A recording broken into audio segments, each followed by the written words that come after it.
O Jardim Secreto. Texto de autoria de Yoskaz. Os alunos logo chegariam.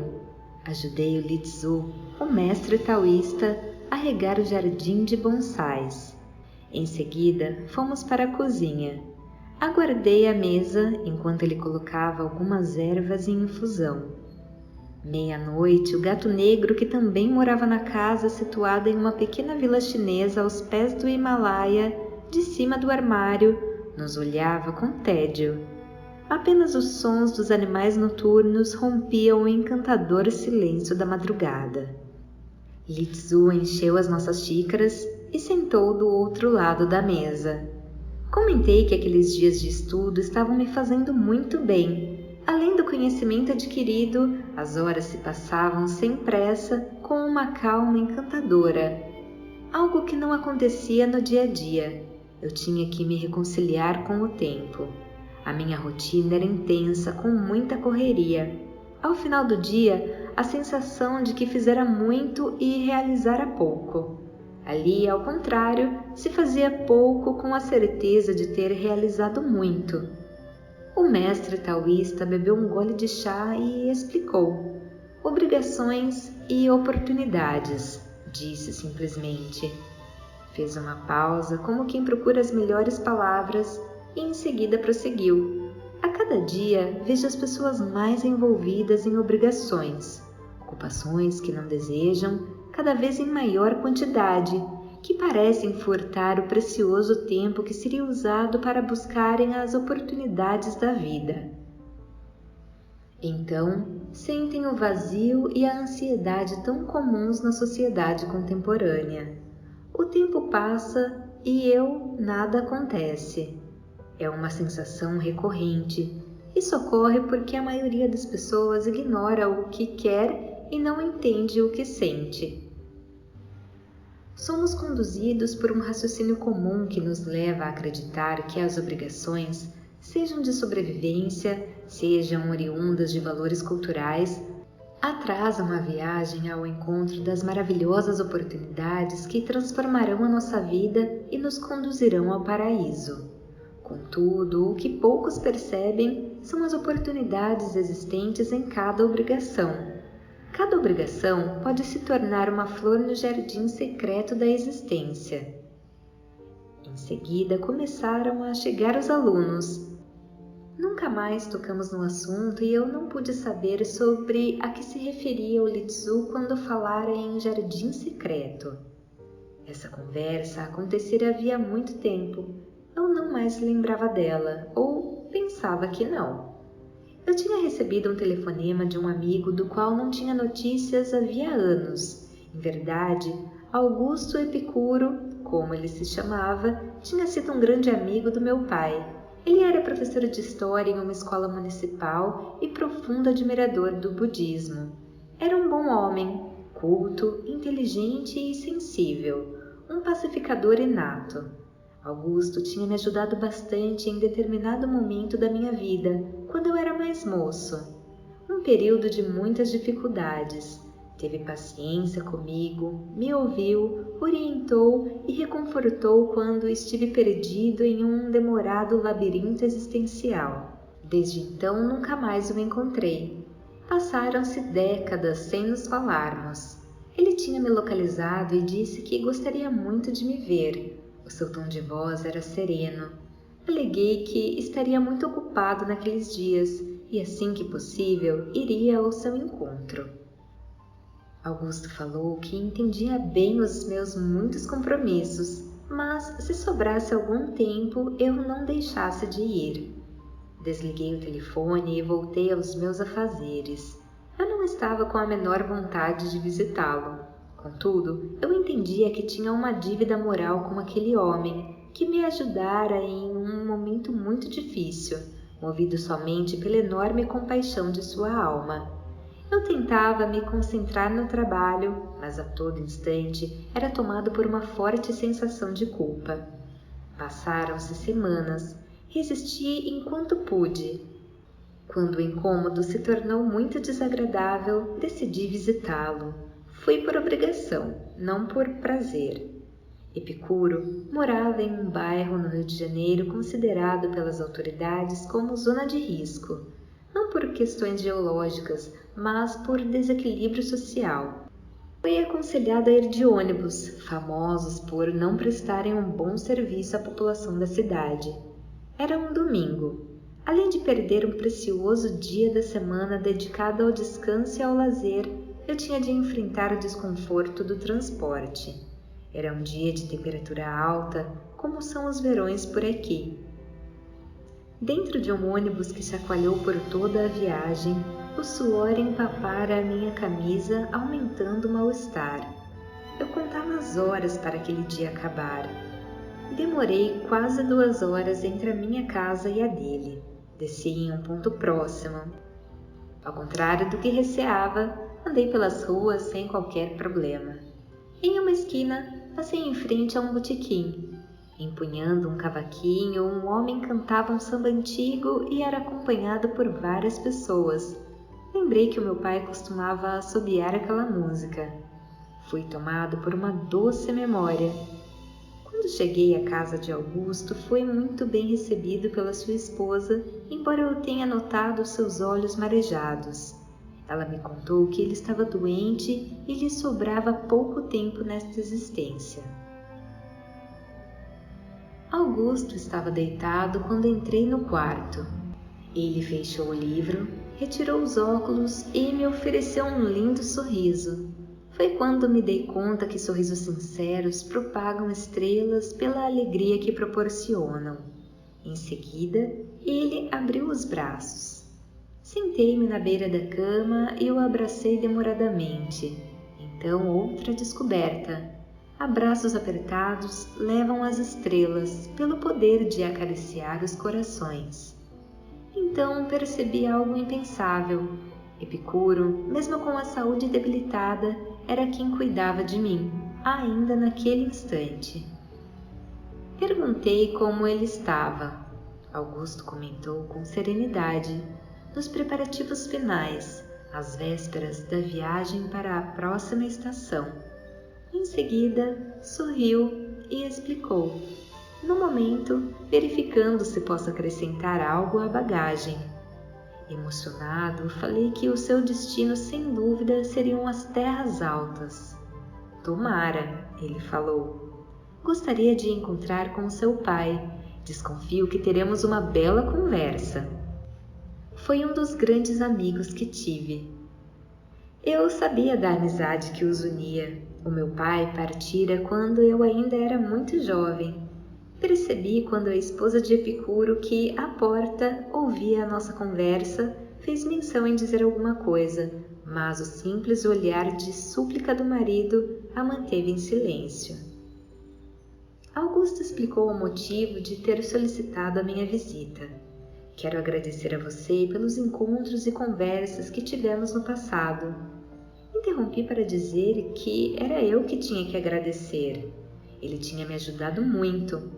Ele sacudiu a cabeça e disse: Não, esse é um equívoco comum. Cuidar dos outros, para alguns, pode se tratar de uma obrigação. Para outros, uma imperdível oportunidade. Depende apenas do quanto de si mesmo estará presente em cada gesto. A obrigação se transforma em oportunidade quando estamos inteiros naquilo que fazemos. Então, um mero compromisso passa a ser uma fonte única para nos transportar para além de onde sempre estivemos. Falei que não era bem assim. Não havia nenhum laço de parentesco.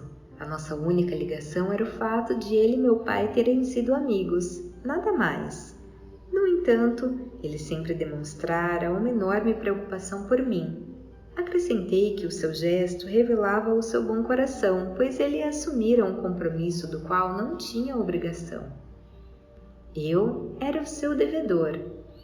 Augusto discordou. Você não me deve nada, filho, afirmou de maneira carinhosa.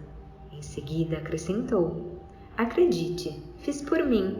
Você foi uma oportunidade maravilhosa de eu germinar virtudes ainda em semente. Pude exercitar o meu melhor e vivenciar sentimentos inimagináveis. Conheci uma luz que não imaginava existir, graças a você. Fez uma pausa e complementou com sinceridade. Coitados daqueles que não têm com quem se preocupar. A preocupação, quando bem equilibrada, distante do exagero, coloca em movimento o amor que temos. A partir daí, tudo se ilumina. Todos os momentos da vida têm o valor da intensidade que somos capazes de oferecer. Havia algo de subliminar na fala de Epicuro, como era quando nos encontrávamos para conversar no passado. Íamos ao jardim botânico, falávamos enquanto passeávamos por entre canteiros, flores e árvores centenárias.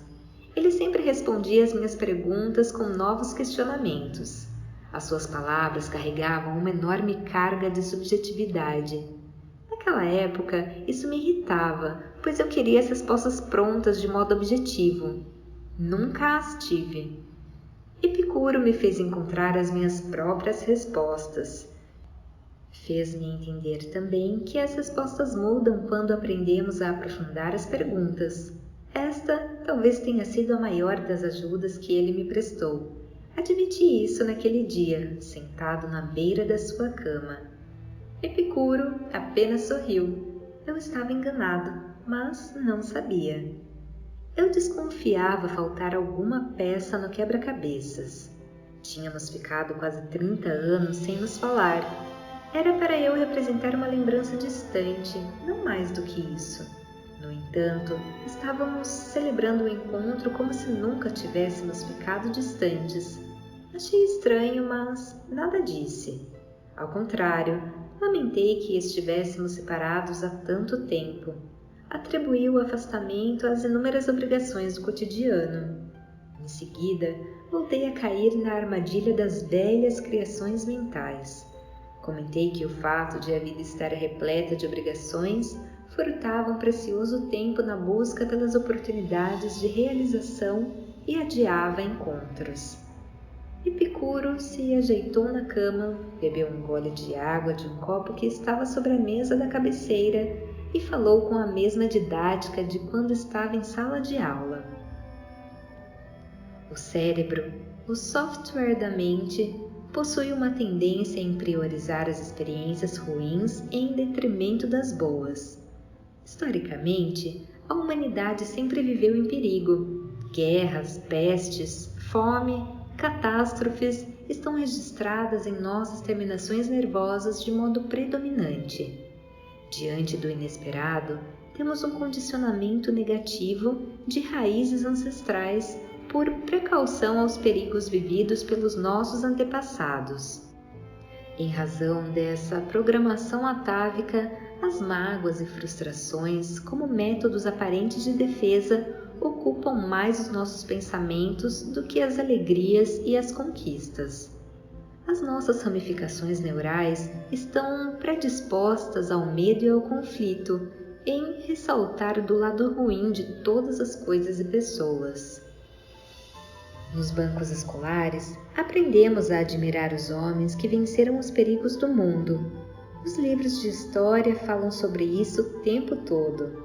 Os programas de televisão e as revistas exaltam o estilo de vida de indivíduos ricos e famosos, padrões de comportamento que se qualificam como modelos de sucesso. Não houve qualquer modificação no decorrer de séculos. Estranhamos quando descobrimos que muitos desses personagens foram pessoas infelizes e, apesar da glória, tinham um enorme vazio dentro de si. A grande batalha da vida, a jornada interna que travamos para iluminar as nossas próprias sombras, nunca interessou a muita gente. Por consequência natural desse padrão milenar, somos dominados por um tipo de pensamento nocivo sem nos darmos conta. O fracasso é interpretado como algo aterrorizante pela absurda sensação de humilhação e derrota na qual traduzimos. Inconscientemente, vivemos para fugir do fracasso, não para evoluir. O fracasso é visto como uma derrota, não como uma etapa de aprendizado. Temos medo de ir fundo, de ousar em fazer o impensável. Deixamos para viver o melhor da vida mais tarde. Acabamos por sentir culpa daquilo que adiamos. Daí nasce o vazio e a ansiedade que sentimos e não sabemos explicar. Envolvidos pelas obrigações para não fracassar, desperdiçamos as oportunidades de evolução. Uma está contida na outra, como irmãs siamesas. Elas estão em todos os lugares, disponíveis a qualquer momento. Basta estar inteiro, basta criá-las. No entanto, somos bombardeados pelo próprio cérebro com pensamentos padronizados e pré-programados de conflito e medo. Pior, acreditamos que essas ideias foram criadas por nós e nos protegem. Elas surgem sem que chamemos por elas. Estão conosco desde sempre e por isso as consideramos familiares e não as estranhamos. Em verdade, são pensamentos que nasceram conosco, mas não foram criados por nós. São como ervas daninhas, que brotam sem que as tenhamos plantado. Não adianta podá-las, elas tornarão a surgir. Se faz necessário que as arranquemos pela raiz e em seguida plantemos flores em seu lugar.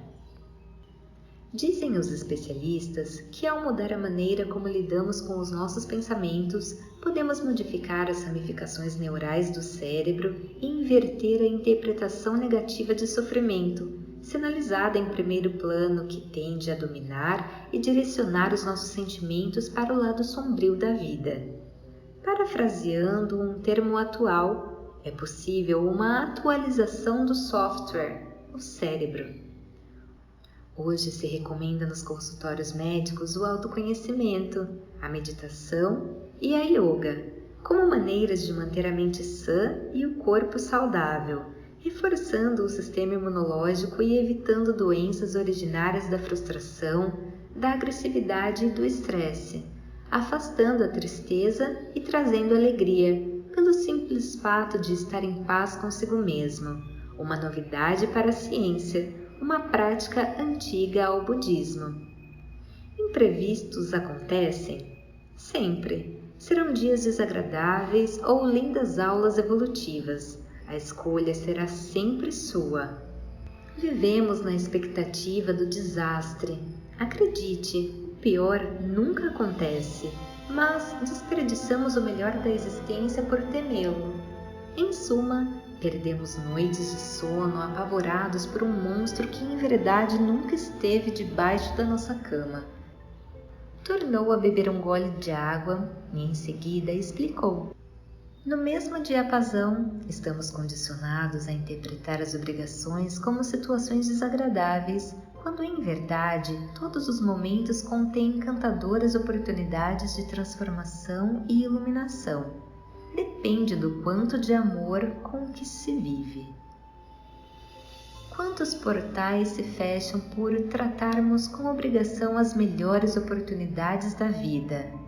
Chamamos de obrigação toda a situação na qual nos falta amor para abrigá-la no coração. Passamos todos os dias em frente ao jardim secreto e não o vemos. O jardim secreto? Eu já tinha ouvido esse termo. Lembrei daquela manhã com Li Tzu em sua casa na pequena vila chinesa. Sim, eu precisava me aprofundar no assunto. Quando pensei em perguntar ao Epicuro, ele manifestou cansaço. O seu corpo estava debilitado. Disse que precisava descansar. Não sem antes agradecer a visita.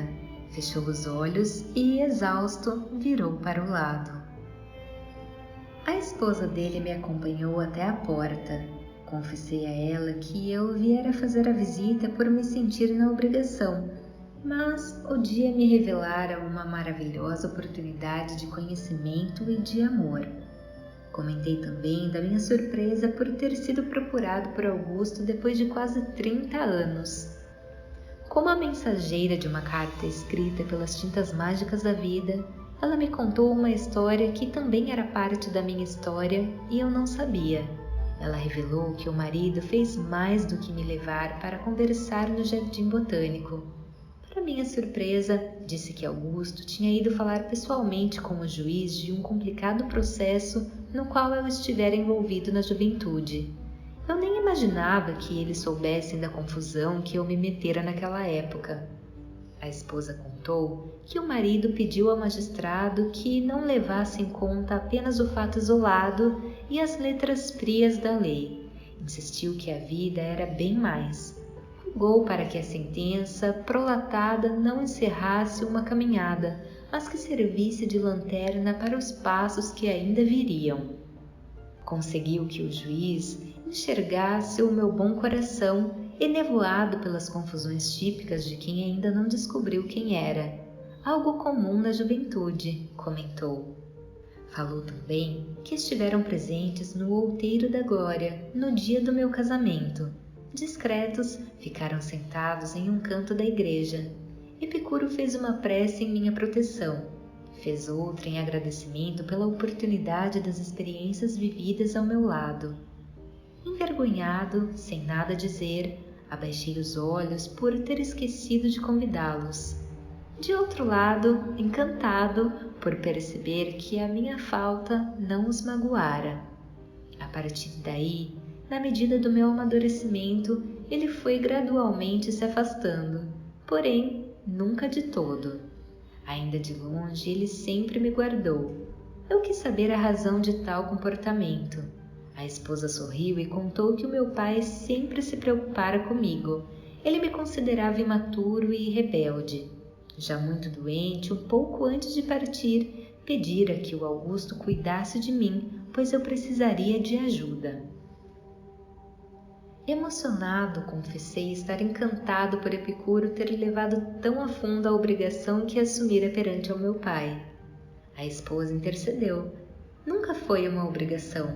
Foi uma oportunidade maravilhosamente aproveitada pelo meu marido. Você é uma das flores do jardim secreto do Epicuro. Não me lembro do trajeto de volta para casa.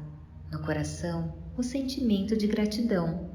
Na mente, um único pensamento. Já passara da hora de eu encontrar os portais para entrar e começar a fazer florir o meu próprio jardim secreto. Voz de Paula Paulini.